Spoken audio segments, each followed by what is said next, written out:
하나님 말씀은 사무엘상 19장 18절로 24절 말씀입니다. 사람들이 사울이 예언하는 것에 대해서 이렇게 비꼬아 말하기 시작합니다. 속담에 이르기를 사울도 선지자 중에 있느냐 하니라.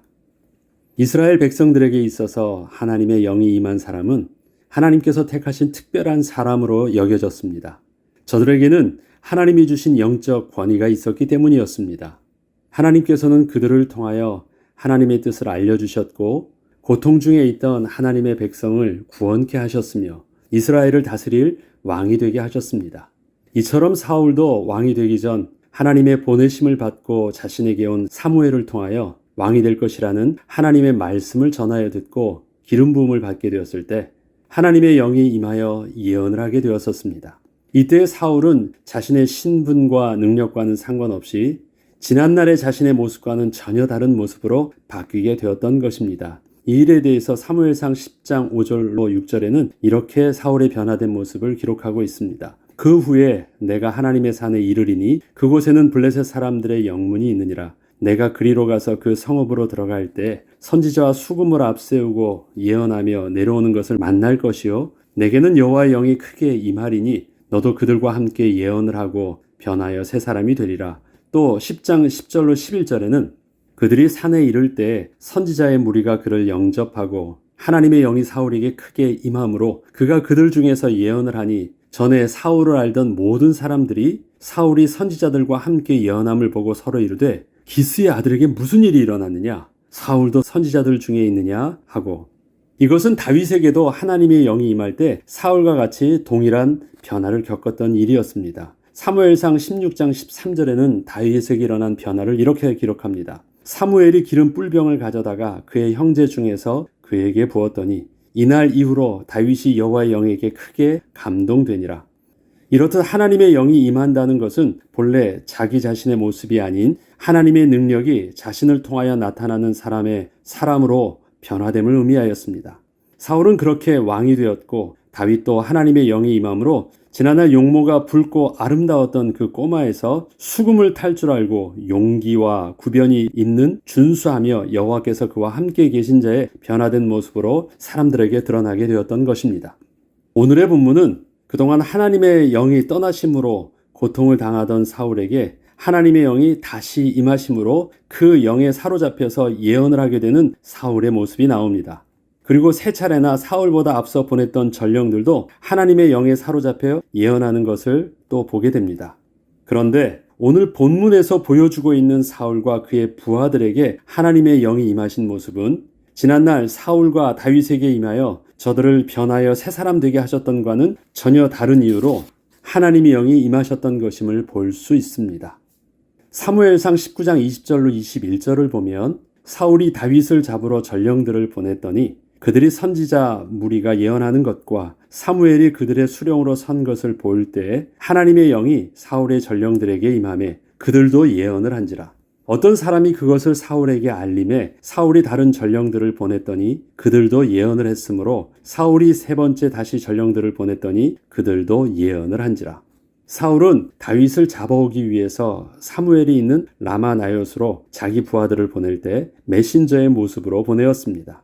사무엘과 함께 있던 다윗을 감히 군사를 보내어 붙잡아 올 수 없었기에 거짓으로 자신의 뜻을 전달하여 다윗을 데리고 오도록 전령을 보낸 것이었습니다. 잘 설득해서 데리고 오는 그 모습을 취한 것입니다. 그런데 저들이 하나님의 영이 임함으로 거짓된 사울의 말을 전하지 못하게 되었고 오히려 선하신 하나님의 뜻을 예언하게 되었던 것이었습니다. 이러한 일들이 사울이 보낸 부하들에게서 세 차례나 동일하게 반복적으로 일어났습니다. 뭔가 가서 말을 해야 되잖아요. 사울의 뜻을 전해야 되잖아요. 근데 그렇게 전하지 못하고 사무엘 앞에 갔을 때 오히려 하나님의 영이 임함으로 예언을 하게 되니까 다른 사울의 뜻을 전혀 전할 수가 없었던 것입니다. 이것이 세 번씩이나 반복되었던 것입니다. 현재 사울이 보냈던 전령들에게 하나님의 영이 임하여 예언을 하고 있는 모습은 사무엘이 영적 지도하에 예언을 하고 있던 선지자들과 똑같은 하나님의 역사가 다윗을 잡으려고 갔던 사울의 부하들에게도 나타났다는 것을 말합니다.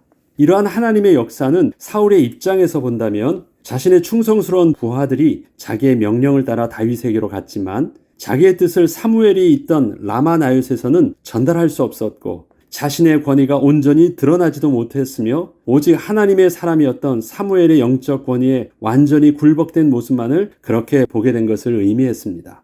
또한 이것은 자신을 왕되게 하였던 그 특별한 일들이 이제는 아무에게나 다 나타나니 자신도 별것 아닌 존재가 되어버린 것처럼 느끼게 된 일이기도 했습니다. 지난날 자신에게 하나님의 영이 임함으로 자신이 특별하게 이스라엘에 택함받은 왕이 될 수 있었던 사울이 이제는 자기가 보낸 전령들까지 하나님의 영이 임하는 것을 보게 된 것입니다. 이것은 사울 입장에서는 심히 불쾌하고 답답한 일이었습니다. 결국 자신의 권위가 사무엘이 있던 라마나요스에서는 미치지 않자 사울이 직접 가게 되었던 것입니다. 우리 이런 말 쓰잖아요. 개나 소나 다 하네? 그러면 얼마나 이게 우스운 일이 되는 것입니까? 사울에게 임했던 그 특별함들이 자기가 보낸 부하들에게도 똑같이 일어나고 있어요. 다윗에게도 일어나고 있어요. 사무엘 앞에 가기만 하면 모든 사람들이 다 그렇게 하나님의 영이 임해가지고 예언을 하는 거예요. 자기에게 사무엘이 기름 부었을 때 하나님의 영이 임했던 그 일들이 모두에게 다 일어나고 있는 것입니다. 자기의 독특했던 권위가 무너졌어요. 없어지게 됐어요. 그러니까 이젠 더 이상 안 되니까 자기가 스스로 직접 가서 뭔가를 해보려고 합니다. 이에 사울이 라마나요스로 직접 가니라. 이에 사울도 라마로 가서 세구에 있는 큰 우물에 도착하여 물어 이르되 사무엘과 다윗이 어디 있느냐? 어떤 사람이 이르되 라마나요스에 있나이다. 사울이 라마나요스로 가니라. 하나님의 영이 그에게도 임하시니 그가 라마나요스에 이르기까지 걸어가며 예언을 하였으며. 현재 사무엘과 다윗이 있는 라마나요스로 가고 있는 사울은 다윗을 붙잡아 죽이고자 하는 악한 마음을 품고 가고 있었습니다. 이것은 분명 사울이 하나님의 은혜를 입으려고 제사를 드리기 위하여 사무엘에게 가고 있는 것이 아니었습니다. 자신의 부하들을 시켜서는 할 수 없으니 자신이 직접 왕의 모습으로 왕의 권위를 가지고 하나님께서 사무엘에게 주셨던 그 영적 권위를 뛰어넘어 다윗을 잡고자 하는 마음으로 가고 있는 것이었습니다. 그가 지금 예언을 하고 있는 것은 자기가 하고 싶어서 하는 것이 아닙니다. 통제되지 않고 계속 그렇게 입을 통해서 나오고 있는 것입니다. 그런데 바로 이때 그동안 떠나셨던 하나님의 영이 다시 사울에게 임하사 지난날 사울이 처음에 예언을 하였던 것처럼 다시 예언을 하게 하신 것이었습니다. 지금 사울이 예언하는 것은 악령에 붙잡혀서 시달려서 막 그렇게 귀신 들려서 말하고 있는 것이 아닙니다. 하나님의 영에 이끌려서 분명히 사무엘과 사무엘의 그 제자들이 그렇게 예언하는 것과 똑같은 내용을 그렇게 예언을 하고 있는 것입니다. 이렇게 예언하는 모습은 사무엘이 있는 라마나요스로 가고 있는 길에서부터 시작되었습니다. 다른 부하들은 어디서부터 했습니까? 사무엘에게 가서 사무엘이 중심에 있고 그와 함께 있던 선지자들이 사무엘 앞에 서 있을 때 예언을 하고 있는 그 현장에서 그 부하들도 그렇게 예언을 했는데 사울의 경우는 좀 달랐습니다.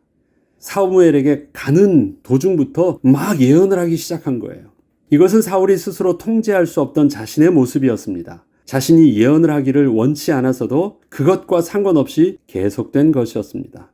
사울은 앞서 부하들을 보내었지만 하나님의 영으로 인하여 막혔던 일들을 자신이 직접 해보려고 했지만 결국 그것도 실패한 것입니다. 자기가 가도 별 수 없었던 것이에요. 그렇게 가고 있습니다. 이러한 모습을 보며 속담에 이르기를 사울도 선지자 중에 있느냐 그렇게 말한 것입니다. 사무엘상 19장 24절에 보면 그가 또 그의 옷을 벗고 사무엘 앞에서 예언을 하며 하루 밤낮을 벗은 몸으로 누웠더라. 그러므로 속담에 이르기를 사울도 선지자 중에 있느냐 하니라. 이 말은 지난날 사울이 처음 하나님의 영이 임하여 예언을 하게 되었을 때 사람들이 자신에게 했던 말과 동일한 말이었습니다. 앞서 제가 읽었었죠. 전에 사울이 알던 모든 사람들이 사울이 선지자들과 함께 예언함을 보고 서로 이르되 기스의 아들에게 무슨 일이 일어났느냐 하고 그곳에 어떤 사람이 말하여 이르되 그들의 아버지가 누구냐 한지라. 그러므로 속담이 되어 이르되 사울도 선지자들 중에 있느냐 하더라. 이때 어감과 지금 하고 있는 어감은 좀 달라요. 그때 사울이 보여준 그 예언하는 모습은 사울이 이렇게 특별한 사람이었는지 우리가 지난날에는 미처 몰랐는데 이제는 알게 되었다는 좋은 의미였습니다. 야, 사울이 이런 면도 있었어? 그런 의미를 가지고 처음에 사울에게 나타났던 모습에 대해서는 반응을 했었는데, 그런데 지금 사울이 예언하는 모습에 대하여 사람들이 하고 있는 말들은 사울이 사무엘처럼 똑같은 내용을 예언을 한다고 해도 사울이 사무엘과 비교할 수 없는 아무것도 아닌 사람이라는 것을 비꼬미하는 말이 된 것이었습니다. 이처럼 하나님의 영이 임한다는 것은 단순히 하나님의 능력이 사울에게도 생겼다는 것을 말하는 것이 아니었습니다. 하나님이 당신의 능력과 기술을 사울에게 전수해 주신 것이 아니었기 때문입니다. 지난날 사울에게 하나님의 영이 임함으로 왕이 되었다는 것은 모든 지혜와 능력의 근원 되시는 하나님께서 직접 사울과 함께하여 주신 것을 의미하였던 것입니다. 이것은 사울을 통하여 하나님께서 하나님의 영광을 드러내 보이시겠다는 것이었는데, 그동안 사울은 단지 하나님의 능력만 전수받기를 원했고 그 능력을 자기 자신을 위해서 스스로 사용하고자 했던 것이었습니다. 하나님은 지금 다시 사울에게 하나님의 영이 임하사 지난날 사울에게 일어나고 있는 일들을 사울에게 또다시 경험케 하시면서 그동안 자신을 왕되게 하였던 그 하나님의 능력들이 단지 하나님의 능력만이 아니라 하나님 자신이 사울을 통하여 역사하셨던 일임을 분명하게 알려주시고 있는 것입니다. 이는 그동안 사울이 자기의 손에 하나님의 능력을 쥐고 있었던 것이 아니라 하나님의 손에 사울이 붙들려 있어서 그렇게 쓰임받고 있었던 것임을 분명히 보여주시고 있는 것입니다. 이것은 또한 사울을 하나님이 존귀하게 사용하시면 사울이 존귀한 모습으로 드러나기도 하지만, 그와 반대로 하나님께서 사울을 부끄럽고 천하게 하시면 사울이 비록 하나님의 능력을 자기가 보여주고 있다고 해도 그 하나님의 능력을 통하여 부끄러운 모습이 될 수도 있음을 분명하게 알게 하여 주신 것이었습니다. 사무엘상 19장 24절에 보면 그가 또 그의 옷을 벗고 사무엘 앞에서 예언을 하며 하루 밤낮을 벗은 몸으로 누웠더라. 그러므로 속담에 이르기를 사울도 선지자 중에 있느냐 하니라. 하나님께서 사울이 사무엘 앞에서 예언을 하는데 벌거벗은 몸으로 누운 모습으로 하게 하셨습니다. 자신도 사무엘처럼 하나님의 능력이 동일하게 임하였다고 말하고 싶은데 전혀 그렇게 말할 수 없는 부끄러운 모습인 것입니다. 예언의 내용은 사무엘과 다를 바 없는데 사람들에게는 더 이상 사울의 예언을 들으면서 더 이상 하나님이 세우신 권위자의 말로 들려 두 귀가 울리지는 않습니다. 백성들이 사무엘의 말은 하나도 땅에 떨어뜨리지 않고 자신들의 마음에 담으려 하는데 사울의 예언은 쓰레기가 되어 한 귀로 듣고 한 귀로 흘려버리는 내용으로 여기고 있는 것입니다. 분명히 내용은 맞아요. 하나님의 영이 임한 그 증거들이 사울 입을 통해서도 나타나고 있어요. 옆에서 듣고 있습니다. 많은 사람들도 함께 듣기 때문에 같다라는 것을 알아요. 그런데 하나님께서 사울에게만 그 신분과 지위를 상징하는 그 모든 옷을 벗게 하셨습니다. 그리고 하루 밤낮으로 거의 24시간을 계속 예언만 하게 됐어요. 예언은 그의 입을 통해서 정신없이 쏟아내고 있는데 사람들은 그의 모습을 통해서 하나님의 영광을 보지 못해요. 능력은 나타나고 있는데 오히려 비꼬고 있어요. 그의 입에서 나오는 하나님의 능력을 쓰레기 취급하고 있는 것입니다. 뭐가 다른 것입니까? 내용은 똑같은데. 이것이 예언이 아니라 만약 능력이라는 걸로 해보죠. 하나님께서 사울에게 주셨던 왕의 권세, 힘, 전쟁에 싸워서 이길 수 있는 힘과 능력, 저와 여러분에게 하나님께서 주셨던 지혜, 우리의 삶 속에서 베푸셨던 하나님의 권위와 또 능력과 물질과 모든 것, 그런데 그 속에 하나님의 은혜가 입히지 않으면 다 쏟아내더라도, 다 드러내더라도 그것을 통해서 하나님의 영광이 드러나지 않아요. 그것을 통해서 나 자신의 영광도 드러나지 않게 되어지고 오히려 사람들 앞에서는 쓰레기와 같이 여기게 하신다는 것입니다. 지난날 자신이 왕으로 시행했던 모든 역사들이 한순간에 백성들에게 아무런 가치도 없는 쓰레기가 되게 하신 것이었습니다. 결국 그동안 하나님의 영이 함께하사 존귀한 왕으로 서게 했던 모든 것들이 더 이상 이스라엘 백성들에게 존귀한 모습으로 남아있지 않게 되어버렸습니다. 하나님께서 사울에게 은혜로 주셨던 당신의 모든 영광을 하나님이 친히 다시 거두신 것이었습니다. 하나님께서는 사울에게 입혀주셨던 왕의 옷을 벗기셔서 일반 백성들보다 못한 아주 부끄럽고 천한 자가 되게 하셨습니다. 자기가 욕심껏 붙잡아서 안 놓으려고 했던 것, 그래, 너 그럼 내가 너에게 네가 원하는 것 다 줄게. 한번 해봐. 그래서 다 예언도 하고 다 하게 하셨어요. 그런데 뭐만 벗기셨어요? 그의 옷을 벗기셨어요. 그래서 자기의 영광이 되었던 그 능력을 자기 것처럼 다 말하고 있는데 그것이 하나도 영광이 되지 못하게 하셨던 것입니다. 이것은 사울이 하나님의 존귀와 영광을 백성들 앞에서 올바로 드러내지 못하고 스스로 자기 영광을 위해 사용한 결과였습니다. 하나님께서는 우리를 하나님의 거룩한 백성으로 부르셨습니다. 우리를 이 땅에서 가장 존귀한 자로 세워주신 것입니다. 지난날 그저 목동과 같았던 우리를 하나님 나라의 귀한 직분을 감당하는 존귀한 자가 되게 하여 주셨습니다. 그러나 그러한 존귀한 능력을 하나님의 부르심의 소망을 따라 사용하지 않고 스스로 잊게 된다면 오히려 하나님이 주신 귀한 은혜를 가지고 지난날보다 더 못한 부끄러운 자가 되게 하실 것입니다. 하나님은 우리에게 주셨던 하나님의 영광을 다 거둬가지 않으셔요.